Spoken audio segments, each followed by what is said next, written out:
Assalamualaikum warahmatullahi wabarakatuh. Kami dari kelompok 2 akan mempresentasikan hasil diskusi kami mengenai asam nukleat. Berikut saya akan memaparkan materi yang telah kami buat.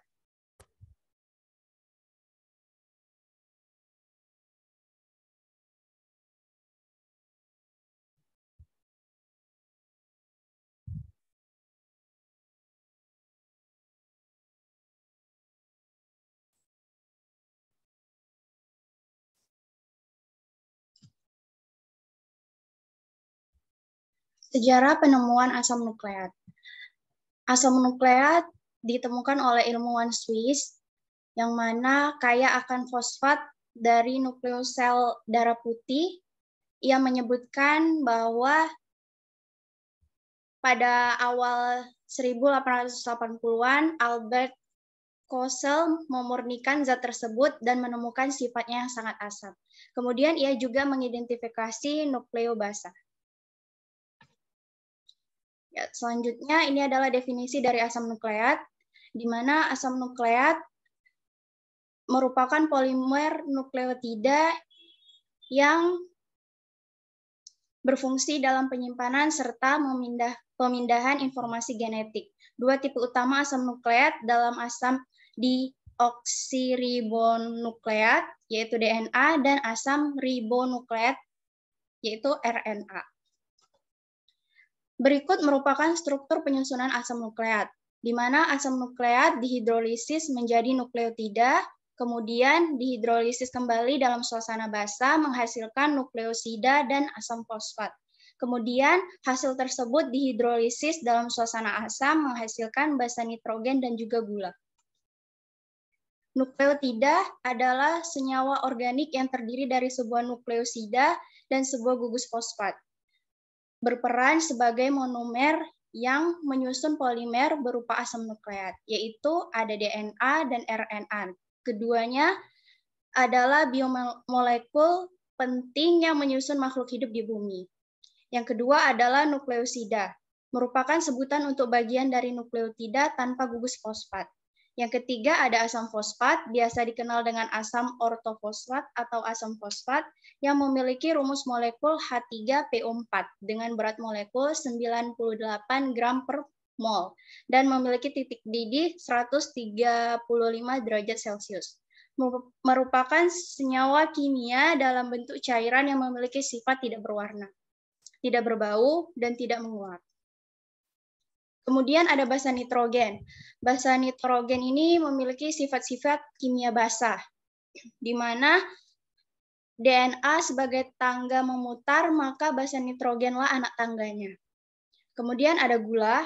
Gula adalah suatu karbohidrat sederhana yang menjadi sumber energi dan komoditi perdagangan utama. Jenis-jenis asam nukleat. Yang pertama ada asam deoksiribosa nukleat, yaitu DNA, di mana asam nukleat yang molekulnya terbentuk dari dua untayan, yaitu polinukleotida atau biasa yang disebut dengan untayan ganda atau double helix. Selanjutnya ada asam ribosa nukleat atau RNA, di mana asam nukleat yang tersusun dari molekul yang merupakan hasil instruksi DNA yang disintesis melalui mekanisme transkripsi DNA. Selanjutnya adalah struktur DNA dan RNA.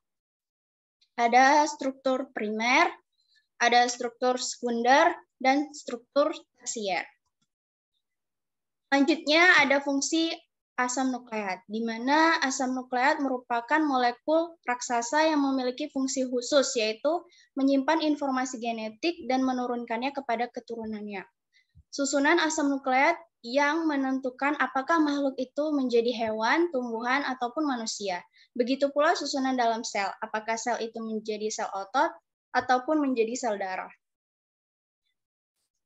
Selanjutnya, ini adalah merupakan basa nitrogen yang terdapat dalam asam nukleat, yaitu pirimidin terbagi menjadi sitosin, timin, urasin.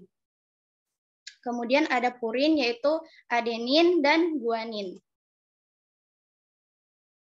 Lalu ada replikasi DNA dan RNA. Replikasi DNA di mana mekanismenya yaitu bahan genetik sangat kompleks dan melibatkan banyak protein yang masing-masing mempunyai peranan spesifik. Adapun model DNA-nya yaitu Watson dan Crick yang menyatakan bahwa setiap untaian DNA dapat berperan sebagai cetakan bagai untaian komplementernya. Ada komponen-komponen penting dalam replikasi. Yang pertama, DNA polimerase. Ada DNA cetakan, primase, helikase, dan yang terakhir adalah DNA ligase. Selanjutnya ada transkripsi DNA dan RNA. Ini adalah proses penyalinan kode-kode genetik yang ada pada untaian DNA menjadi molekul RNA. Urutan nukleotida pada salah satu untaian molekul DNA digunakan sebagai cetakan. Kemudian inilah peranan asam nukleat. DNA yang mengandung gen, informasi yang mengatur sintesis protein dan RNA. Di mana DNA mengandung bagian-bagian yang menentukan pengaturan ekspresi gen. Ribosomal RNA atau rRNA merupakan komponen dari ribosom. Selanjutnya ada messenger RNA AS atau mRNA merupakan bahan pembawa informasi genetik dari gen ke ribosom. Selanjutnya ada transfer RNAS, di mana itu adalah bahan yang menerjemahkan informasi dalam mRNA menjadi urutan asam amino. Yang terakhir adalah RNAS yang memiliki fungsi-fungsi lainnya, diantaranya sebagai fungsi-fungsi katalis. Berikut adalah rangkaian benang DNA, di mana bahasa penyusun suatu benang DNA yang antiparalel tidak sama, melainkan bersifat komplement terhadap benang pasangannya. Kemudian bahasa C berpasangan dengan G, sedangkan A berpasangan dengan T. Hal ini sangat bermanfaat dalam kaitannya untuk penyimpanan dan pemindahan. Demikianlah yang dapat saya sampaikan dari materi yang telah kami buat. Selanjutnya, apabila ada teman-teman yang ingin bertanya atau memberikan saran, saya persilahkan.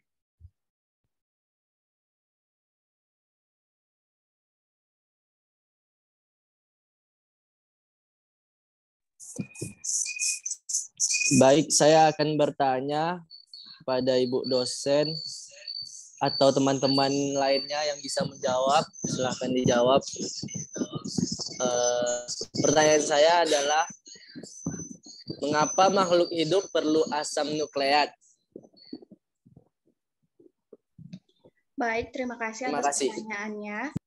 Sebelumnya, saya minta waktunya dulu, terlebih kepada teman-teman atau rekan-rekan yang ingin menjawab terlebih dahulu pertanyaan dari teman kita.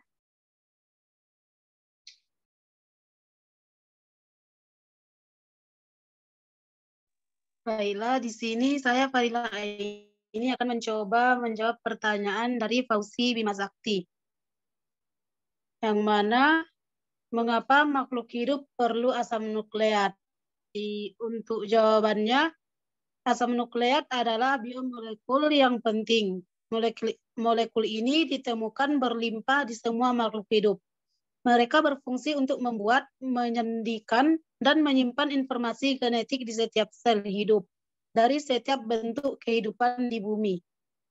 Bagaimana Saudara Fauzi Bima Sakti? Apakah bisa diterima? Bisa. Terima kasih, Fadila ini. Sama-sama. Baik, terima kasih yang sudah bertanya dan juga membantu untuk menjawab. Selanjutnya, apa ada lagi yang ingin ditanyakan atau ada lagi yang ingin bertanya? Baiklah, saya izin bertanya. Senyawa apa yang akan diperoleh jika suatu asam nukleat dihidrolisis secara sempurna? Terima kasih.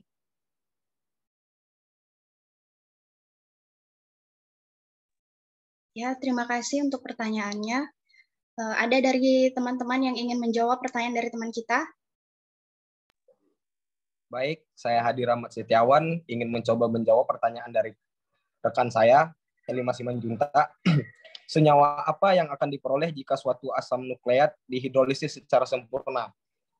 Jadi apabila suatu nukleoprotein hidrolisis sempurna akan dihasilkan protein, asam fosfat, pentosa, dan basa purin atau pirimidin. Apakah jawabannya memuaskan?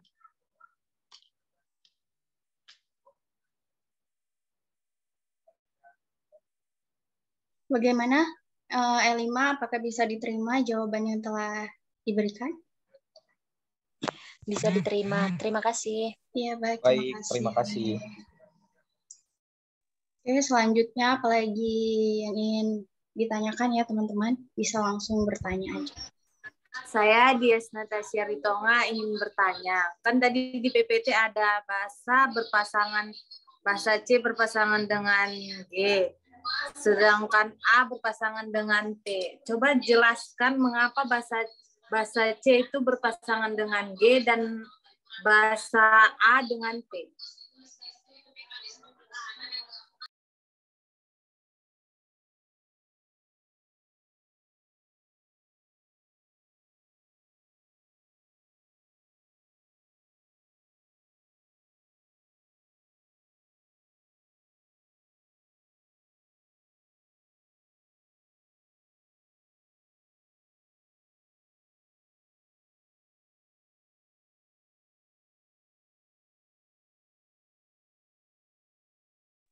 Maaf, Saudari Dias, apakah pertanyaannya bisa diulang?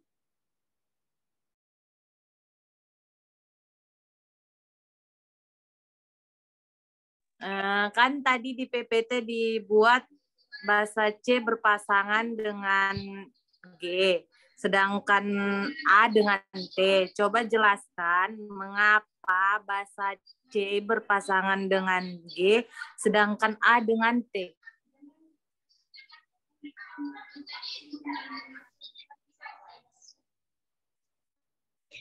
Baiklah, kekebalan pasif. Kekebalan pasif itu terbagi dua. Yang pertama, Baik, untuk pertanyaan dari Dias, saya akan mencoba untuk menjawabnya.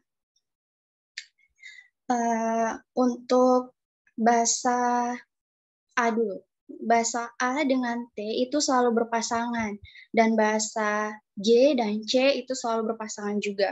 Itu dikarenakan karena adanya hubungan ikatan hidrogen, di mana DNA merupakan polimer yang tersusun atas nukleotida yang tersusun secara berulang-ulang.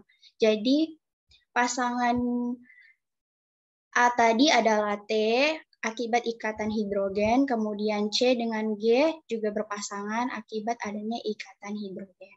Bagaimana? Apakah bisa diterima jawabannya, Dias? Bisa, terima kasih. Ya, terima kasih juga. Selanjutnya, apa ada lagi yang ingin bertanya? Baiklah, saya Fadilah ini.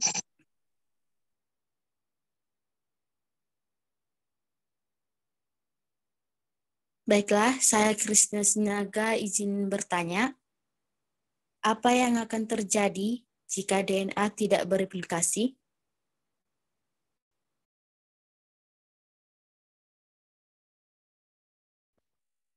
Baik, saya akan menjawab pertanyaan dari Kristina Sinaga. Jika DNA tidak bereplikasi, tidak akan terjadi pembelahan sel atau sel akan membelah, namun tidak memiliki DNA sehingga tidak dapat berfungsi. Apakah bisa diterima, Kristina? Baik, terima kasih. Ya, selanjutnya apalagi yang ingin ditanyakan, teman-teman? Baiklah, saya Fadila ini akan memberikan pertanyaan. Bagaimana proses katabolisme pada sistem asam nukleat? Bapak bisa dijelaskan?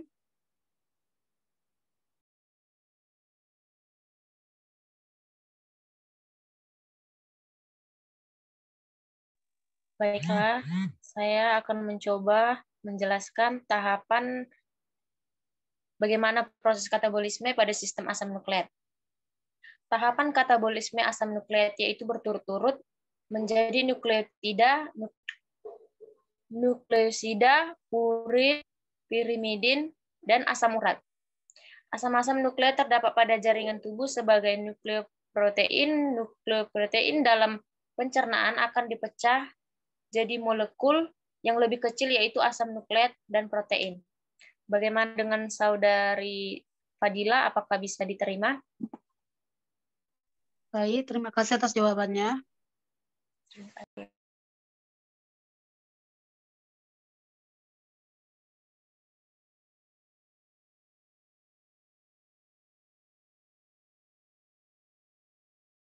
Baik, apa ada lagi yang ingin bertanya atau menambahkan? Ya, teman-teman.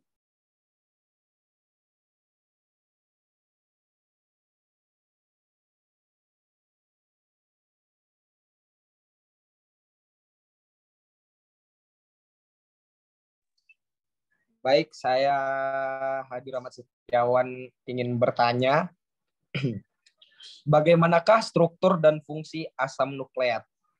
Terima kasih.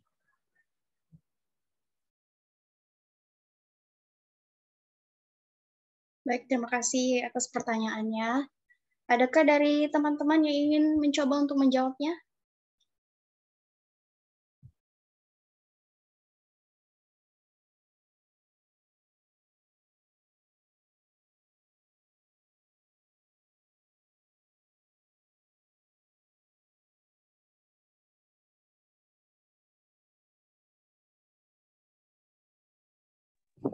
Baik, saya akan menjawab pertanyaan dari Hadi Rahmat Setiawan. Bagaimanakah struktur dan fungsi asam nukleat? Asam nukleat ini merupakan polimer besar dengan ukuran yang bervariasi antara 25.000 sampai dengan 1 juta sampai dengan 1 miliar. Asam nukleat baik DNA maupun RNA tersusun dari monomer nukleotida tersusun dari gugus fosfat, basa nitrogen, dan gula pentosa. Basa nitrogen berasal dari kelompok purin dan pirimidin. Kemudian purin utama asam nukleat yakni adenin dan guanin. Sedangkan pirimidinnya yakni sitosin, timin, dan urasil. Struktur asam nukleat yakni polimer linier yang tersusun atas unit 2 nukleotida. Yang kedua, ada setiap unit nukleotida terdiri dari 3 komponen, yaitu gula, basa, dan fosfat. Gula-gula dihubungkan oleh jembatan fosfodieser. Yang terakhir ada informasi genetik ditentukan oleh urutan basa. Dan ada juga beberapa fungsi penting lain dari asam nukleat, yaitu 1. Menyimpan, 2. Mentransmisi, yang ketiga ada menstransiasi informasi genetik,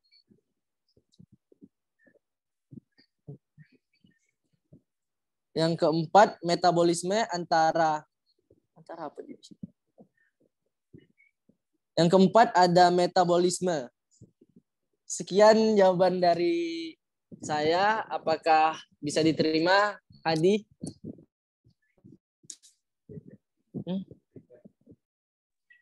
Baik, terima kasih atas jawabannya.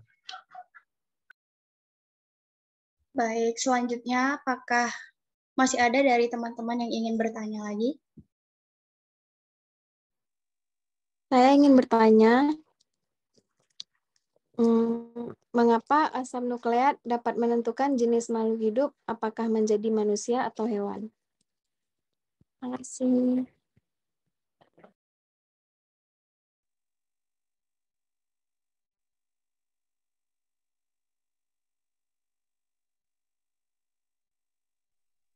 Baik, di sini saya akan mencoba menjawab pertanyaan dari Fadila Andena, yang mana mengapa di dalam mengapa asam nukleat dapat menentukan jenis makhluk hidup, apakah menjadi manusia atau hewan? Jawabannya, karena di dalam asam nukleat atau DNA terkandung kode-kode genetik atau berupa susunan basa nitrogen yang akan menentukan akan menjadi apa suatu makhluk hidup itu kelak.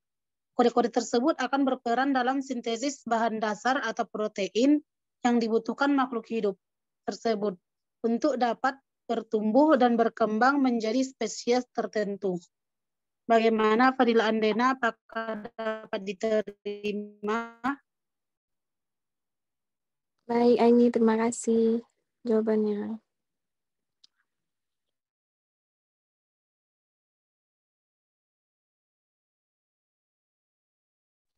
Baiklah, Ya, selanjutnya ada yang ingin bertanya lagi? saya izin bertanya. Silakan. Apa fungsi dari asam nukleat sehingga dapat dikatakan sebagai pemegang peran penting dalam sel makhluk hidup?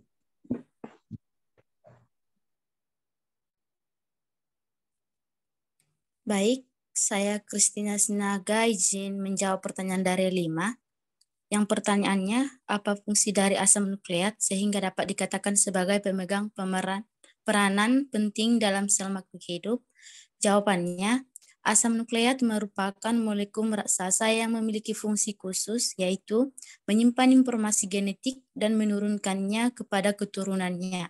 Susunan asam nukleat yang menentukan apakah makhluk itu menjadi hewan, tumbuhan, maupun manusia. Begitu pula dengan susunan dalam sel, apakah itu sel menjadi sel otot ataupun sel darah. Apakah E5 bisa menerima jawaban saya?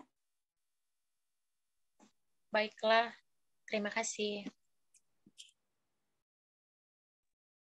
Baik, saya rasa sudah cukup banyak diskusi kita tadi.